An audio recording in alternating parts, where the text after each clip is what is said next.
All right, guys, welcome back into another PGA DFS video.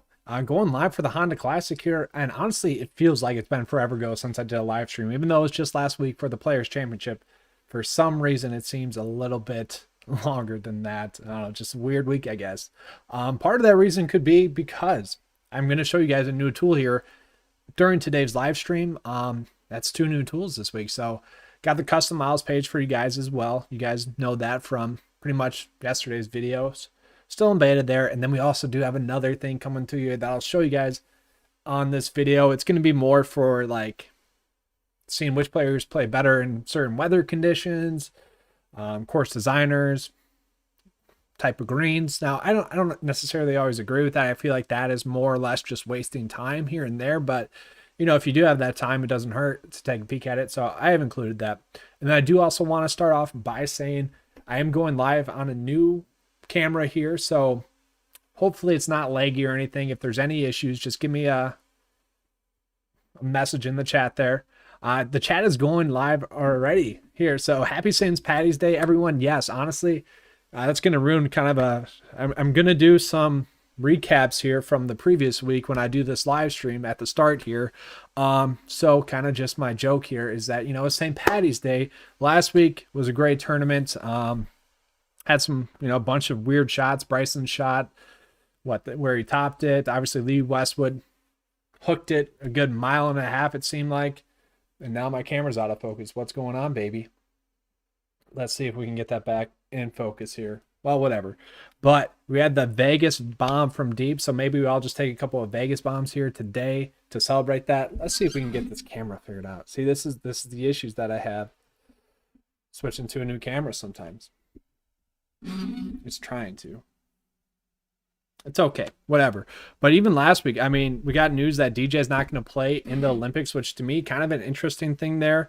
He'd just rather make money, pretty much, is what the overall takeaway from that was. Jordan Spieth freaking hit into another group. That was pretty weird as a whole there.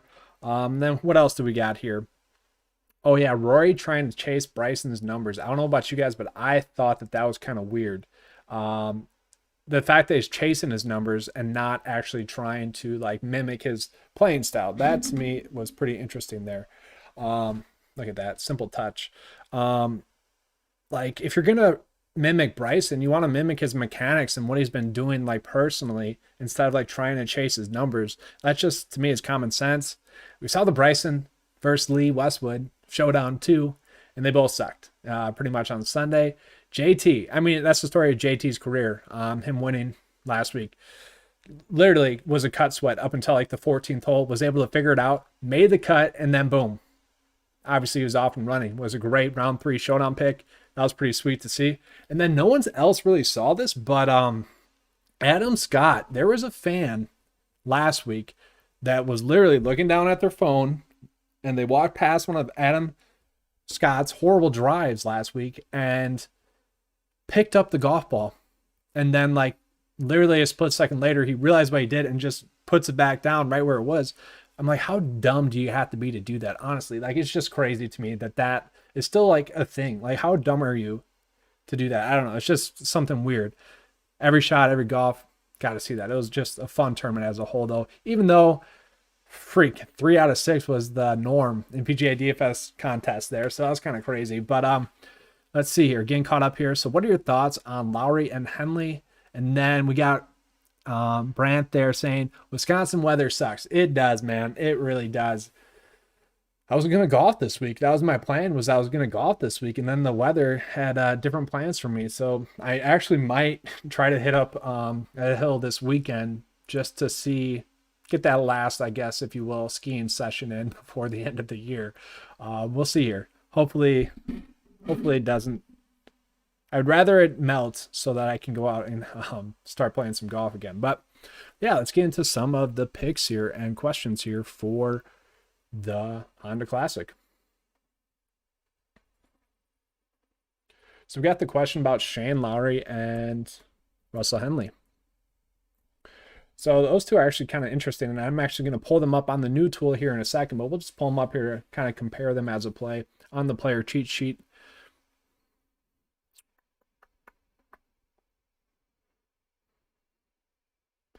And it actually might be a little bit slower today, just as a whole, because I have the new camera setup going.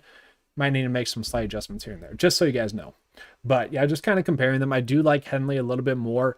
For me, Shane Lowry is much more of a shoulder shrug play, where Russell Henley does make a lot of sense as like a GPP flyer. I mean, top 4 in the model. That's mostly due to the fact that, you know, he has solid course history and he's shown upside, but mostly it's because he's a strong stat fit. I mean, second best in the field this week. So yeah, the upside's there for Russell Henley, and both of them haven't exactly been in great recent form. Obviously, we do like the fact that Shane Lowry last week did play well as compared to Russell Henley. But for me, I like Shane Lowry a little bit better than I do, or I like Russell Henley a little bit better than I do Shane Lowry. But we are going to pull up the new tool here as well. It looks very similar to the tool that I showed you guys yesterday, the custom models page. You can use that as well, but slightly different tool. So, you know, you can sort by weather, whatever you want there. You can do that. You can sort by grass type. You can do that. I'm just kind of interested to see, and this is just for 2021 right now, but I do want to see, because the weather is supposed to get bad pretty much throughout the weekend. So I want to see the conditions here. And this isn't available just yet on the website. I'm testing it out right now this week, and then I'll be putting it live on the website next week, or maybe the following week, because it's a freaking match play event and no one really cares. Maybe if they have a good event for the Corrales, I'll get it going, but we'll see. So yeah, let's compare Henley and Shane Lowry here, because I'm very interested to see how Russell Henley plays in those type of conditions. So they both played in 2 events each, and we can see that they both have a missed cut and both have a made cut. So nothing to really go off of too much there. But let's see. Yeah, nothing to go off of too much there to suggest that either one of them would really be a main factor. I mean, we do worry that, you know, Russell Henley 38th and a missed cut. That's not obviously that great. Let's see here. Maybe we throw in slightly worse windy conditions as well. Let's see. So, okay. So pretty much, it seems like with Russell Henley, when it has been a little bit more windy, he hasn't played as well. Interesting there. Yeah, I don't know. I just prefer Russell Henley a little bit more than I do Shane Lowry, is pretty much how it goes. Let's see here. We can also do another thing as well. What day is it? Oh, the 14th, 17th. Whoa. So we can actually just look over, I guess, if you will, I don't know, the past 2 months or so. We can kind of see how they've been producing since then. So we'll sort it by the player type. So we can see Shane Lowry. So he has, I don't know, it's been a little bit of a mixed bag for him. Strokes gained total, losing strokes 2 events in a row, and then gained strokes last week. Obviously played well. Russell Henley has actually been gaining strokes on the field in his last 3 tournaments. So that's obviously a good sign. Maybe just the Players' Championship might have just been a bad tournament for him. So that's just something that we need to look at, pay attention to as a whole, but nothing to go crazy with, I guess. Let's see, any other questions going again? Hey, thanks, Nick. Blurry video like Bigfoot. All good. It's better now, though, right, guys? I mean, it was just blurry for a second there, right? I feel like Russell Henley is my favorite play. You know, if you're on Russell Henley, I can't really blame you there. I don't really see anything wrong with him as a play this week, except for the fact that, you know, he's had those random miscuts in there. He should bounce back pretty fine here. Obviously, it's a much easier field, so I do expect him to bounce back a little bit better this week. And, you know, you look at his last miscut, bounced back well at the Waste Management Phoenix Open at a top 30 finish, so I'm good with him. Let's see here. Gim or Fratelli? I don't know why it's a question, to be honest with you. I'm going to see why you would want to play Dylan Fratelli at all here, because to me that's just an interesting question as to why that's a question. Does he play well in bad weather? Let's see here. Course history, not, you know, one Solid finish, recent form, horrible. Stat fit, 70th. Huh. You know what? I am going to pull him up here. Dylan Fratelli.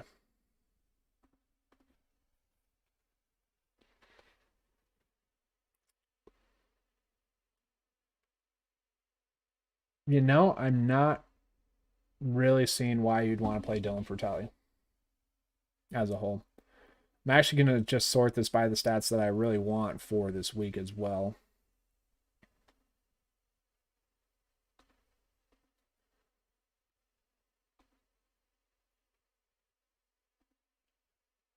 The total accuracy, there we go. Just a bunch of, little tidbits of data there for everyone. So let's see his total accuracy. That's okay. Greens gain, that's okay. This is all stuff I'll touch on more in depth here as the weeks come. But, yeah, I don't really see it with Dylan Fratelli. So, yeah, the easy answer is going to be Doug Gim for you there. Doug Gim is just a pretty solid play this week. Miscut here last year. Other than that, though, that's really what we're worried about with him is that miscut here last year. Obviously, he's not going to rank out well with that being his only start, but we look at model rank. Very good there. 26. Stat rank 11th. Race and form rank top 12. I mean, look at it. 30th last week. Spectacular. Made the cut at the API. That's good. Missed the cut at the Genesis Invitational. And honestly, guys, these three tournaments play very similar. So the fact they made 2 out of 3 cuts there, that's really good. Pebble Beach typically plays a little bit windy as well. Not as difficult, but still made the cut there. Played well. Really in all of his starts, but at the Genesis Invitational. So yeah, I like him much better as a pick. How about Jim Furyk? Owen, man, I mean, at this point, if you haven't watched any of the other videos, I'm guessing you haven't, because that's what that question is telling me, is that you haven't watched any of the other videos this week. I love Jim Furyk this week, baby. I mean, come on. Why are we asking that question? Jim Furyk is a solid play. He's going to be under-owned. He's just a great option this week at his price point. Okay, and I think Cameron Piercy is going to be a great pivot from him, but there's real no reason not to play Jim Furyk this week. And that's what kind of sucks this week, is because that pretty much means he's guaranteed to miss the cut, because we don't really have a reason to fade him at this price point. 2 out of 3 made cuts here at this course. Top 10 finish in 2019. Recent form-wise has been spectacular. 2 solid, top 30 finishes, which all we want from a value play is to make the cut. And he's shown some upside to top 30 recently. Made the cut in his last 4 starts. And oh yeah, he's a top 4 stat fit. So yeah, Jim Furyk going to be a quality play this week. Is the weather bad for Thursday, Friday for sure? You know what? Actually, I'll pull that up here and see to make sure here, because last I checked it was, but that can change. So I'm just going to type in PGA Tour weather.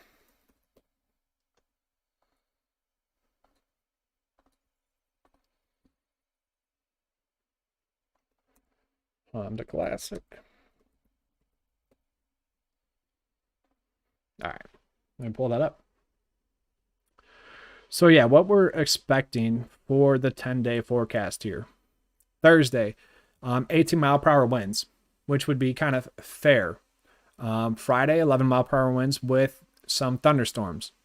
Saturday, 12 to 15 mile per hour winds, and then Sunday, I thought that's changed since the last time I looked, because Sunday was supposed to be very windy. It was supposed to get up to like 20, 25. It's only showing 15 right now. So that's kind of interesting to me. Maybe we just don't have to worry about the weather then as much for windy conditions, but maybe mixed conditions, which is rainy and windy, possibly. So yeah, hopefully it doesn't get too crazy with the weather, because that can be tough. That can be really tough at a course like this. So you think Lahari is a decent play? So Lahari is freaking popping a lot on the lineup optimizer, and I can actually just try to pull that up here real quick and see if he's still popping up. If I just like run it without making any adjustments, he just keeps popping up, because when he's made the cut, he's played well. Let me just see here. All right, so he's like 1% owned, by the way. I'm just running 20 lives here on the lineup optimizer just to see his usage report. Oh, thank goodness. Thank goodness he's not popping up this week on there. He was last week, so that's kind of the worry. Good. Good. I don't mind him if you end up on him. You end up on him. I think there's much better value plays than him this week, personally, to me. If you end up on him, though, you do. That's fine. Let's see here. Narvan Lehiri. So 94th for stat rank, course history average, 43rd. That's fine. That's okay, actually. Recent form wise, though, 4 out of his last 5 starts have been miscut. So yeah, that's kind of the problem with him. Let's see here. So, okay, so let me find someone in his price point range that you could go with instead there. I mean, he's worth a dart throw. I'm not going to say he's not, like, horrible. I mean, he's worth a dart throw. I kind of have a sneaky feeling about Joseph Brenlet down there. So maybe him. Bryce Garnett and Brian Stewart are both guys that, typically do play well at events like this, if you will. I would trust them a little bit more just because they've shown a little bit of upside. Brian Stewart made cut last week, top 20 at the Pebble Beach. He's probably had the best recent form out of them. And then Bryce Garnett, really hit or miss, but when he hits, it's been solid. Had a top 5 finish at the Puerto Rico Open. And then we can go a little bit lower than that. Where's Scott Stallings? I like Scott Stallings as a value play as well. Let me see his price point. So Scott Stallings, 6.5. Probably can't get down that low, but yeah, I don't mind Scott Stallings at that price point. He ranks out top 31 in the model this week, actually. So for a value play, it's going to be pretty darn solid. I got them pulled up here for you guys to see. 31 in the model. That's pretty solid. Course history average, not bad. Actually, really not bad at all. Stat rank, 28th. Recent form rank is where he's getting knocked. Never want to see more missed cuts than made cuts. But I believe if we look at his recent form, it hasn't exactly been like horrible golf. It's just like, given the caliber of this field, you kind of expect him to make the cut if he plays the same way that he did in those previous events. He loves Fear. Yeah, he's a good play. You still like Neiman? So yeah, Neiman I actually like, obviously, a lot more. The news broke that Daniel Berger has withdrawn. I guess he has some rib injuries. I'm not sure exactly when that occurred. Apparently it was in the Players' Championship. So he's going to be out. So naturally, I just wanted to Joaquin Neiman a little bit more. I already had a ton of Sanjay Im. So for me, there was no real point of, paying up for him a little bit more. Now that $200 price difference, it matters, but it doesn't. But for me, honestly, guys, like, it opened up a lot of my builds there. The tough part this week was trying to get all those high-end guys that you want, and then you still have to make your builds out with the value plays, because naturally, the more, obviously, 10K plays that you include, the more value plays you have to include. So honestly, it made this week less stressful, if you will. So that, what is it, $600 that I'm saving by, or whatever it is, $400, actually opened up a lot of my builds. So I was like stuck at 6.5 price point range a lot this week, and I didn't feel good about it. Now that extra savings that I get actually gets me up to like Cameron Piercy, Jim Furyk, some of those quality value plays. So I was actually kind of thankful for Daniel Berger there. Makes it a little bit easier of a week, less of a head scratching week. Yeah, so I honestly thought that Cameron Piercy would be a solid pivot from Jim Furyk. And I'm just going to pull him up on the optimizer just real quick to see his ownership. I haven't projected. All right, still like 13% there. I think it will get up to 15% because everyone's going to be on him. But personally, I think Cameron Piercy is going to be a solid pivot play from him if that does become the case. I don't know. I don't get how Jim Furyk isn't chalked this week, just due to the fact that lineup process. You are naturally ending up on his price point range in every build, or at least if you're doing it correctly, I guess you should be. That's just it. You're trying to pay up for one of the studs, whether that's Sanjay, whether that's Joaquin Neiman. If you like Henley, you like Henley, or Taylor Gooch, even Shane Lowry, or Tringali, Chris Kirk. Kind of the natural lineup path has kind of led you to go with Jim Furyk, who's a little bit safer, if you will. And he's a value play who, if he misses the cut, it's not going to hurt you too much. But Cameron Piercy, let's dive down into it a little bit more. I know I touched on this a couple of times, but top 20 stat rank play, recent form rank top 30, not bad for a value play. Course history sucks. 61st place finish. That's okay. We'll take it, but not that good. It's nice to see that he made the cut. Once again, that's all you want with your value plays is them to make the cut. Everything else is just a cherry on top. But recent form missed the cut at the API, played well at the Players. Should have probably closed it out there at the Puerto Rico Open. Really sucked on Sunday. Still kind of bitter about that one. 21st place finish at Pebble, 48th at Farmers, and then American Express, 100th. The only worry that I would have there is that we look at the two most difficult events here recently. He missed the event at the API. The American Express typically plays a little bit difficult. That would kind of be my worry with him. But for a value play, top 20, in the model, that's pretty solid. Let's see here.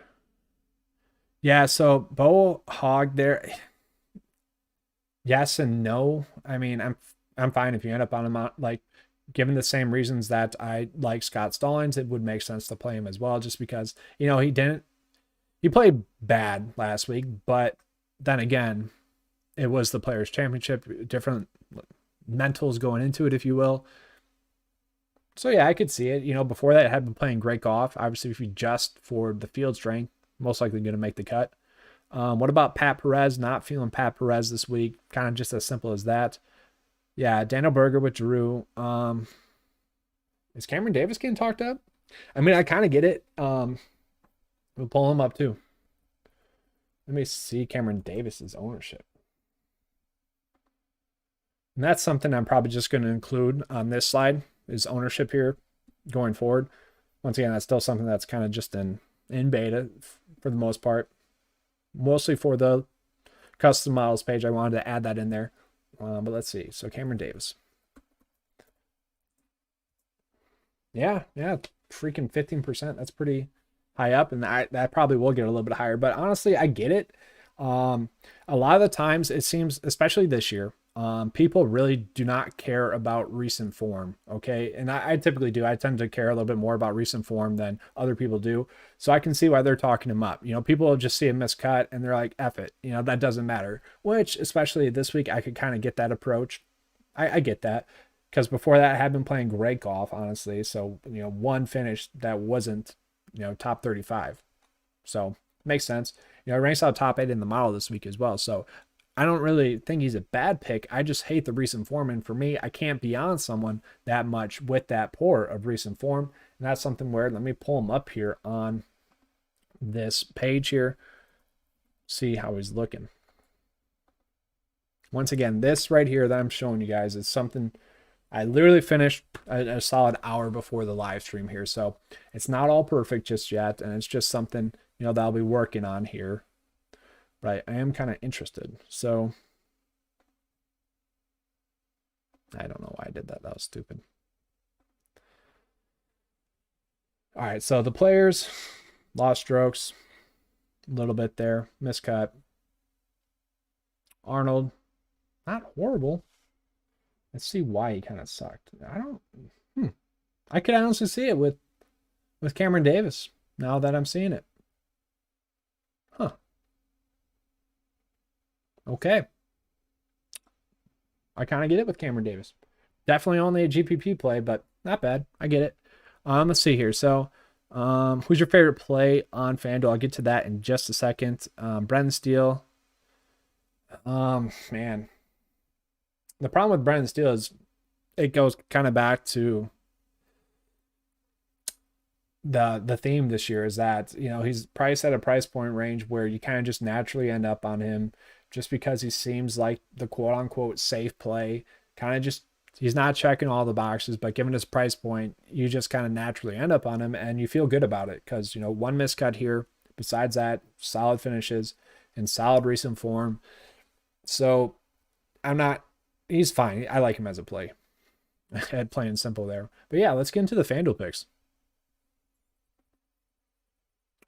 All right, so favorite play on FanDuel under 7.9. So let's just scroll through it.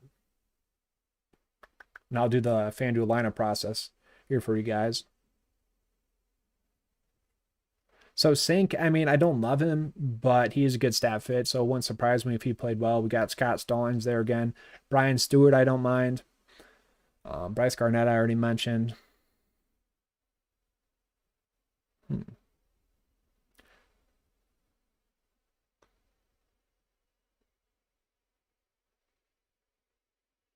Interesting.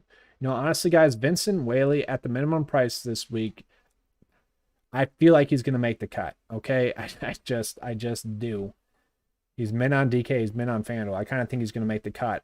For me, that is tough. Probably, I don't know. I'll pull up Scott Stallings on FanDuel.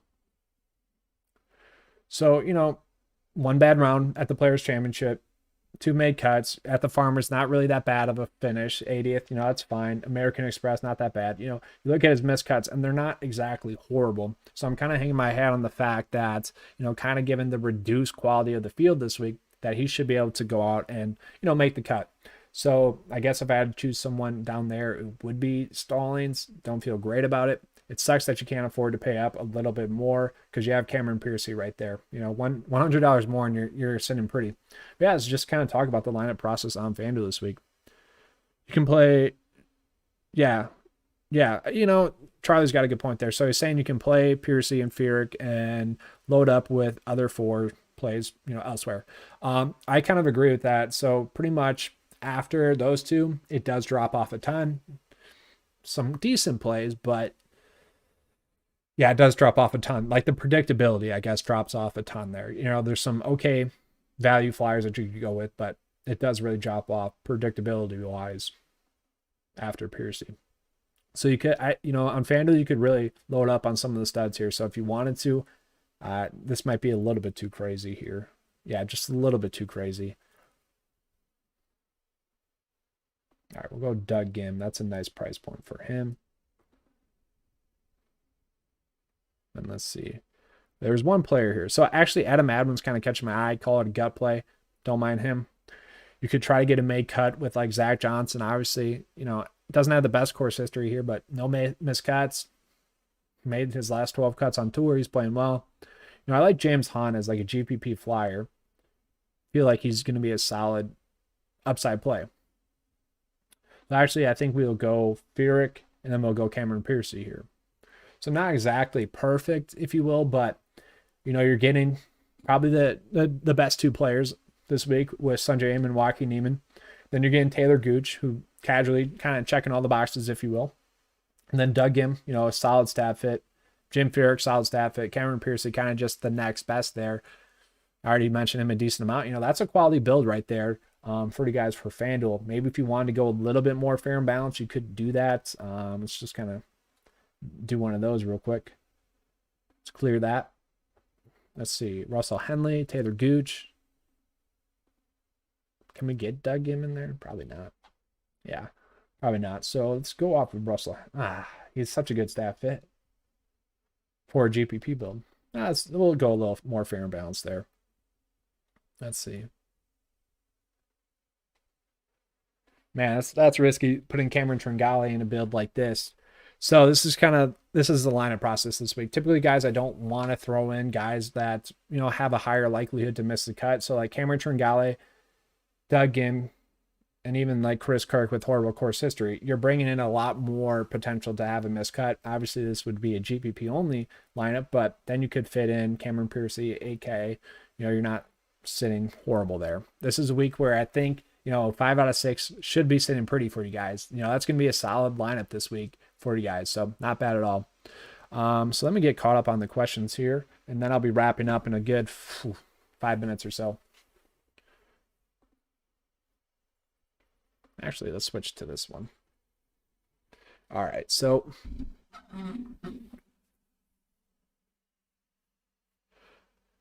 Westwood, I don't know, like, dude played well here last year, plays well at tougher events that are harder to score on. Played well the last 2 weeks. I'm not playing him, but if you want to, you can. It's a difficult one there with Lee Westwood. Personally, I just can't do it. I see his stats still, and they're not all that good season long. So it's tough. In between Knox, Poston, and Woo, I'm going Poston. I feel pretty good about JT Poston there. Should be a solid play. Patton Kazire just makes cuts. Nobody's talking about him. I was talking about him there, Charlie. I like Patton Kazire a decent amount this week, to be honest with you. I've been making a ton of cuts in a row. Solid stat fit as well. He's the cover boy for this video, probably why you brought it up. But yeah, ranks 27th in the model, which not horrible. Top 20 stat fit, top 20 in recent form. Where he's getting knocked is that horrible course history, okay? His best finish here was T 66. He's made 2 cuts. So that tells you how bad it's been, and 2 miscuts. So, you know, that's the worry with him. Like the price point though, 7.5, that's pretty solid.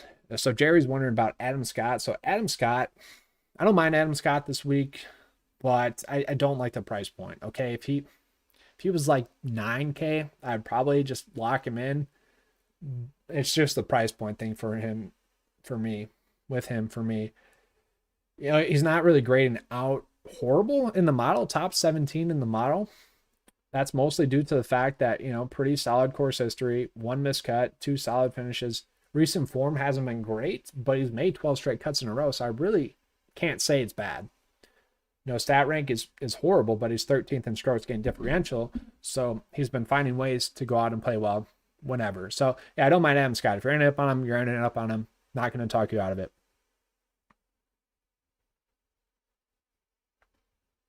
Not a bad lineup process there, Charlie. But yeah, if you guys don't have any more questions, I'm going to be getting out of here. If you guys want to check out 9 to 5, feel free to. $10 a month. Nice little PGA DFS membership there for you guys. Got the PGA DFS cheat sheet, the player cheat sheet, the PGA lineup builder, the course data sheet, the custom model beta, if you will. Then we're going to be adding in that specialist page with the weather, course designer, grass type here shortly, definitely before the Masters. So excited to get out to you guys. Hopefully you guys enjoyed this video. Hopefully you guys have some green screens this week. Hopefully it's not some crazy cut sweat again. Actually, I kind of hope that it is. I want the carnage, but I want to be on the good side of the carnage. You know, there's a lot of interesting ownerships that could spike up or get reduced, where you get some ownership leverage that maybe you didn't see happening before. That's going to be something in retrospect that we'll be able to see. But I'm excited for this one. It should be a solid bounce back week. And then we get the Corrales next week. You guys know me. The shittier the players in the field, the more excited I get, in all honesty. Everyone kind of knows that Puerto Rico Open was a solid week, and I'm excited for that stuff. So hopefully you guys enjoyed this video. If you did, please give me a like and subscribe. If you guys want to